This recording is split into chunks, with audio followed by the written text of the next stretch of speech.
Good afternoon, Macaque City. I'm Hugh Berger, and you're listening to Radio Skyline, your place to keep pace with everything in town and beyond. Joining me from her own home is Myra. Hello, Myra. And it is nerve-wracking times as the elections hang over us. Our local politicians, Don Albo and Sabrina Wadford, are both destined for re-election, but have spent months undermining your confidence in them, both through actions of their own and towards each other. Yet they both remain widely supported, unconditionally, by about a third of their voters. And speaking of widespread love that is inexplicable, you're probably aware, but we've had an unusual development in the presidential elections. Jeff Bezos received the 7th shard of Borticalis after he defeated a wide-eyed teenager who grew up on a farm. He also took down 3 of that kid's friends. The reports say there were like 3 other teenagers, but for some reason they stayed on board some kind of flying blimp ship thing. Yes, and though they possessed the magical blessings of the earth itself, it was not enough to save them from Bezos, and he was able to summon a giant unspeakable evil from the earth, which consumed him and now owns all of his material wealth. This great unspeakable evil, whose name cannot be pronounced without suffering a heart attack, who we will henceforward refer to as Goo, that's G-U-E, entered the presidential race in a total defiance of causality. I think the weirdest thing for me was seeing his name on the ballot. You know, it made me dizzy just looking at it. Goo emerged from the earth wreathed in flames with goat horns and a little devil goatee, and registered himself as Republican, instantly securing the evangelical demographic. He then released a press statement wherein he simultaneously spoke forwards and backwards in the language of the primordial earthbones. He promised that he would not be a Republican, but would behave just like one and therefore gain the votes of moderate Democrats. He promised free candy, which earned him a lot of the far left, and then to bring about the apocalypse and end all human life, which snagged him the rest of the right wing. Policy experts have commented that Lord Goo's agenda is completely impossible and defies all mortal logic on top of not being very substantial in the real nit and grit of it, but that most voters don't know anything about policy either way, and they really just care about the social stuff, so none of that matters, and it doesn't matter. The other thing that was weird about the ballot was that I'd already filled it in. And I'm not sure that I agree with Lord Goo on many issues, but I must have because I voted for him. Yeah, so did I. I mean, I'm pretty sure that he promised to deliver everything that I wanted, and to destroy those who would take that stuff from me. You see, I've been hearing that, but I really worry about who he's going to start destroying first. I mean, with any luck, he'll start with my enemies and then not totally finish the job. And then at the end of his term, you know, I just won't vote for him again, and then he won't get around to destroying me as well. Oh, then, yeah, I guess that's democracy for you. Yeah. See, it's simple population math, with half of the voting base wiped out and the other half not wanting to be destroyed. Yeah. Maybe we'll all be fine. Anyway, though, Senate Leader Mitch McConnell made a public statement asserting that this was all part of God's plan, as are all things, good and evil. He then chuckled ominously before stepping backwards into a dark shadow and fading from view. House Leader Nancy Pelosi folded her own head inside out before singing a song in a pitch that could only be heard by dogs. She then reverted to normal within an eye blink and said that she would be using all the tools at her disposal, and said she was dismayed. Typical for both of them, honestly. Both Don and Sabrina have expressed support for President Lord Goo in their own unique ways, before accusing each other of not showing proper deference to our new Lord and Master. Oh, I just remembered who I want Lord Goo to purge first. Also, he's not president yet. Nevada's still counting votes. Right, yes. Reports say that votes have been following continuously out of a black hole in the ceiling there in Nevada, and that every single vote is for Lord Goo, but because the votes are seemingly infinite, they could swing the other way at some point in time. And whoever's doing the counting apparently did something terrible in life, so they have to count every single one. Come on, Nevada, get your act together. The current sitting president, Donald Trump, has responded by having a huge conniption fit on Twitter. He has blamed the Democrats and is complaining that black holes should suck things up rather than producing ballots, saying it's the biggest cheat he's ever seen in his lifetime. He's floated the idea that maybe everyone got confused and mistakenly thought his name was an unpronounceable screed of evil and that they meant to vote for him. Many Twitter users pounced on him for this easy-to-twist gotcha moment, and several news outlets reported on the Twitter heckling as though it were worthwhile news. Have you ever clicked one of those articles and not been just instantly full of regret? Like when you eat a Hot Pocket and then you remember why you never buy Hot Pockets. I mean, I've never been impressed by one of those articles. I don't know what it is. If it's the format or the computer algorithms or what. I mean, you just don't have the characters to be that funny. I mean, anyway, though, Joe Biden has vanished without a trace. Rumors say that he now waits in the jungle for a time when a disciple will come seeking his wisdom in the ways of Joe Biden, whatever those ways may be. Well, I guess some of his ancient knowledge better be how to survive in the jungle if that's where he's going to be. I mean, maybe that's what he teaches when you find him. Maybe we should find him then. Maybe that's a good idea if things don't pan out. Like as a backup plan in case, this Lord Goo comes for us first. Well, which jungle is he in? Well, being only rumors, there's no accurate knowledge, and traveling the world to find Joe Biden would cost a little more than an average U.S. college degree. Ugh, I can't afford that. Why are Democrats always like this? We don't even know what he's gonna teach. You just have to take it all on faith he has this agenda that's worth that investment. Donald Trump attempted to sue Lord Goo for not being an American citizen and therefore not legally able to be president.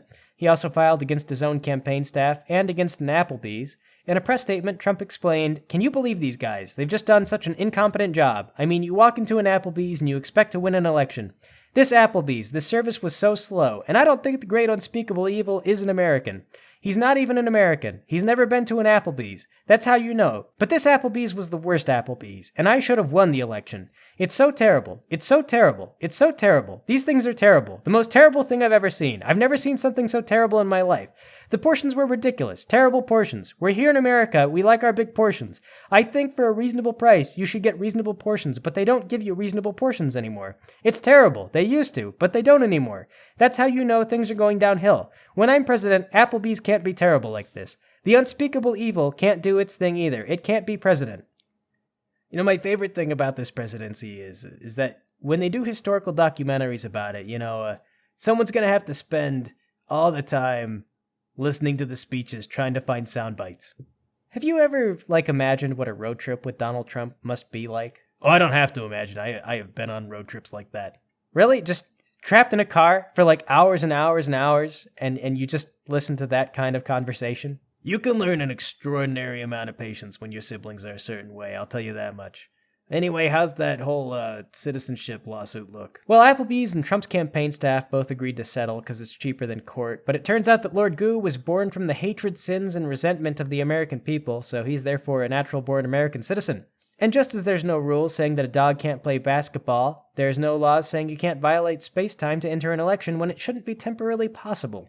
So, Lord Goo is gonna be president then? As soon as Trump concedes, and also when Nevada's done counting infinity ballots, yes. And then they have to solve the lawsuits. Right, yeah, and the lawsuits are lost causes, but they could still take a while. In related news, the Democrats had disappointing results in the Senate.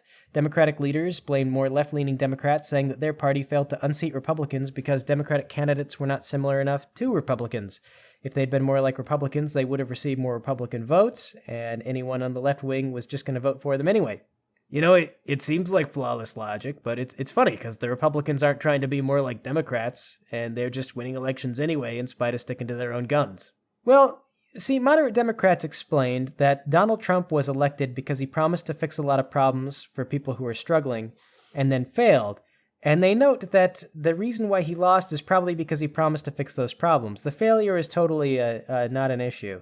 So if that's working for the Republicans, Democrats should adopt that as well, at least in terms of actual impactful policy.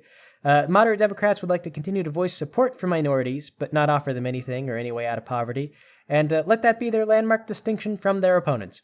Republicans replied by saying the Democrats are going to be dirty commies no matter what they do or believe, and that they should all just vote Republican and be done with it. It's weird. They ran Hillary Clinton and they lost, and they almost didn't get Biden to that podium, and then he was on a razor's edge with most of his victories until Lord Goo retroactively altered space-time. And their takeaway is that if they really, really want to galvanize their base, they need to just continue sitting on their hands, kinda. I mean, if they just double down on a platform of having no firm goals except for saying that you're part of the other party, and you're going to eat the Republican lunch, then the results would be double what they received, which was practically nothing or negative in some cases. I mean, one of the strongest arguments Republicans had for this election was, other than hating the current president, what do you get from voting Democrat? Yeah, I don't know if it's a messaging problem or what. I did try to vote Democrat, at least on the Senate stuff, since I voted for Lord Goo like everyone else, but I frankly don't know what I expected in return. I looked up the names and checked out their history, and all I saw were people who were going to get rich in office. At least when the Republicans say they're going to politically firebomb everything and eradicate the United States as a world power, they follow through with a terrifying level of devotion and vindication. You gotta respect the passion to hurt people.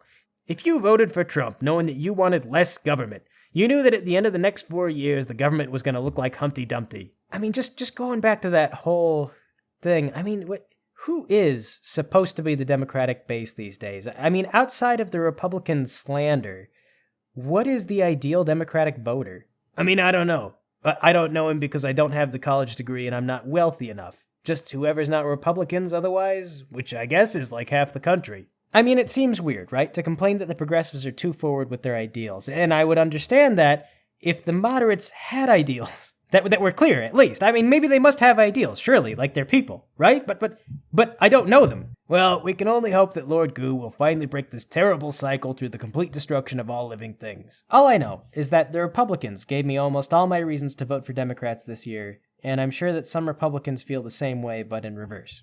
I mean, if anger isn't motivating you this election cycle, you're not even human. Well, regardless, people have celebrated in the streets after the defeat of Trump, regardless of who defeated him or what type of entity that may be, and others are crying rivers in the street, though Lord Goo seems intent on upholding Trump's core policy values. Well, he's also poised against them, so there's no real telling how that'll go. At the very least, I just hope that we don't see as many articles about Twitter users clapping back at the president. It was like seeing news about trashy insults written on the bathroom stall. Breaking news, Martha says Marsha's the slut. Do you ever think he read the Twitter replies that people sent him, or was he content just to see a bunch of hearts and retweets? Well, supposedly everyone's social media feed looks a little different depending on what you engage with the most, so Trump definitely saw whatever kept him the most addicted to the platform. I mean, he was on there all the time. So that's how it was designed, and for most people, conflict and vitriol works pretty well. What do you suppose the president would have used the internet to do before it was conquered by social media? Which of those private websites would he have been on all the time? These days, based on his political affiliation, I can guess what his feed looks like. I know people who think like he does. I mean, he's definitely seeing a lot of conspiracy videos and just the stuff that he wants to see, frankly. Stuff saying the voting was rigged, even though it was all changed legally by dark magic. Well, I mean, everyone who tried to observe the dark magic had their memories erased permanently, so... What really blows me away, though, is that going forward, at some point, there's going to be online information so compelling, like so convincing, that you could show a video of a prominent politician, like maybe, let's say, Lord Goo himself, saying something, and it'll be fake, it'll be machine-generated, and yet it'll look so real that if you're willing to trust the source, then you can just exist in what amounts to virtual reality.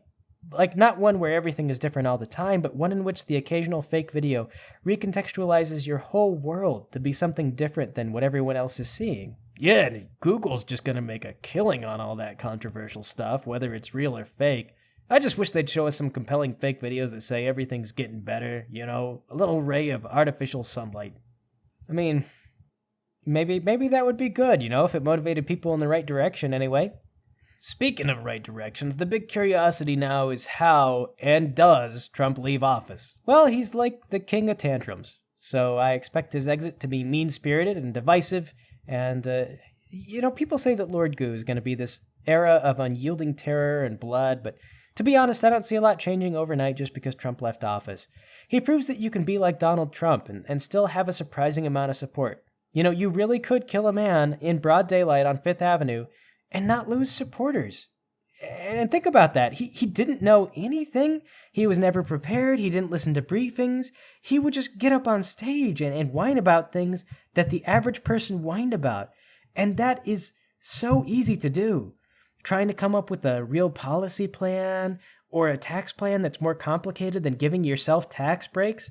He proved you don't need that stuff.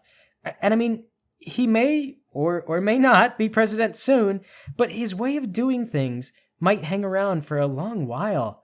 If I've learned anything in all these years, it's that anything that requires zero effort can be produced in enough volume to substantially overwhelm and drown out anything of quality, meaning, or purpose. And if quality and idiocy are treated as having equal value, idiocy wins, hands down, every single time. That's going to be true of politics, of every Twitter post and everything on social media, and of course, even the news. And of you personally as well. And me as well, I suppose. It's so easy to run my mouth. So easy, in fact, that we are out of time. You've been listening to Radio Skyline, Shoot for the Skies.